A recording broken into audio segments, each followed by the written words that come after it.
چینی کمپنی نے گدھے کا گوشت برآمد کرنے کے لیے درخواستیں دے دی ہیں۔ نہ صرف درخواست دی گئی ہے بلکہ سلوٹر ہاؤس کے لائسنس کے لیے بھی اپلائی کیا ہے۔ ہم نے دیکھا کہ اسلام آباد میں کچھ دنوں سے ایسا دیکھا گیا، کچھ اب نارمل ایکٹیویٹی میں کچھ لوگ ملوث تھے اور کثیر تعداد میں گدھے کا گوشت برآمد کیا گیا اور زندہ گدھے بھی اس جگہ سے پائے گئے اور جو فوڈ اتھارٹیز تھیں انہوں نے اس جگہ کو سیل کر دیا۔ السلام علیکم جی، پاکستان خبر ٹی وی کے ساتھ میں ہوں آپ کی میزبان فاریہ بٹ۔ امید کرتی ہوں آپ سب خیریت سے ہوں گے، خوش ہوں گے اپنے گھروں میں۔ ناظرین، ہم بڑے عرصے سے سنتے آ رہے تھے کہ پنجاب میں گدھے کا گوشت بکتا ہے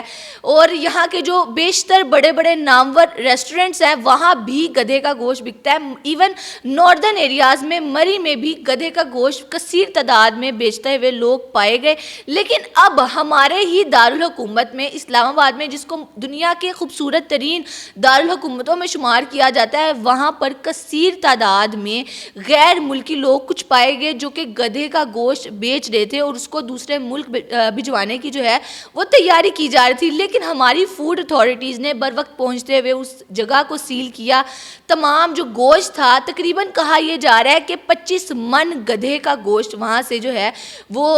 پایا گیا اور وہ سب جو ہے اس جگہ کو سیل کیا گیا، یہاں تک کہ زندہ گدھے بھی اس جگہ سے پائے گئے اور وہاں ایک چینی شخص تھا جس کو حراست میں لیا گیا اور اب اس پہ کارروائی کی جا رہی ہے۔ اتنی کثیر تعداد میں جب پاکستان سے اتنا زیادہ جو ہے وہ گدھے کا گوشت برآمد ہوا تو چائنا، جہاں لوگ گدھے کا گوشت شوق سے کھاتے ہیں، انہوں نے بیشتر کمپنیز نے اپلائی کیا لائسنس کے لیے، یہاں سلوٹر ہاؤس بنانے کے لیے، اور ہماری حکومت بھی اب اس بارے میں سوچ رہی ہے کہ اس گوشت کو ایکسپورٹ کیا جا سکے تاکہ ہماری آمدنی میں، ہمارے جو زر مبادلہ ہے اس میں اضافہ ہو سکے، اور چائنیز کمپنی اس کی کثیر جو ہے اماؤنٹ ہمارے ملک کو دے رہی ہیں، جس سے ہمارے ملک کو بیشتر کمپنیز کو بڑا فائدہ ہوگا۔ اور روٹ جو اس کے لیے دیکھا جا رہا ہے وہ کہا یہ جا رہا ہے، فوڈ اتھارٹی نے یہ کہا ہے کہ یہ بلوچستان کے علاقے گوادر سے ہوتے ہوئے اس کو چائنا پہنچایا جائے گا، اور جب اس کو گوادر پہنچایا جائے گا تب بھی اس گوشت کے پیسز کیے جائیں گے یا اس کو ایک جو پرٹیکولر اماؤنٹ ہے اس طرح کے ڈبوں میں ڈالا جائے گا تاکہ یہ خطرہ نہ ہو کہ پاکستان میں بھی یہ تقسیم نہ کیا جائے اور لوگ جو ہے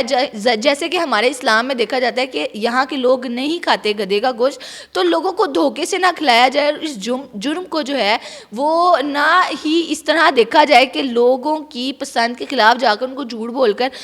ان کو بکرے کا گوشت کہہ کر گدھے کا گوشت کھلایا جائے۔ تو ایک اگر اس طرح کی چائنیز کمپنیز پاکستان میں بن جاتی ہیں جو کہ یہاں سے گوشت کو ایکسپورٹ کر کے اپنے ملک لے جائیں، اور اس سے نہ صرف پاکستان کو فائدہ ہوگا، اس سے چائنا کے لوگوں کو بھی فائدہ ہوگا۔ ایک فیکٹ کے مطابق، ایک ریسرچ کے مطابق جون کے مہینے میں ایک رپورٹ آیا ہے جس میں بتایا گیا کہ پاکستان میں کثیر تعداد میں گدھے جو ہیں وہ بڑھتے چلے جا رہے ہیں اور اس کی روک تھام ہونی چاہیے۔ تو اس فگر کو دیکھتے ہوئے اس چائنا سے آئے ہوئے شخص نے ایک بہت بڑی اسکیم سوچی جو کہ ہے تو جرم ہی، لیکن اس نے ایک نئی سوچ کا رخ دیا ہے پاکستانیوں کو، چائنیز کو، کہ اس طرح بھی ایکسپورٹ ہو سکتا ہے۔ آپ لوگوں کی اس بارے میں جو بھی رائے ہو اپنی رائے کا اظہار کمنٹ سیکشن میں ضرور کیجیے گا۔ اب تک کے لیے اتنا ہی ناظرین، مجھے دیں اجازت، اللہ نگہبان۔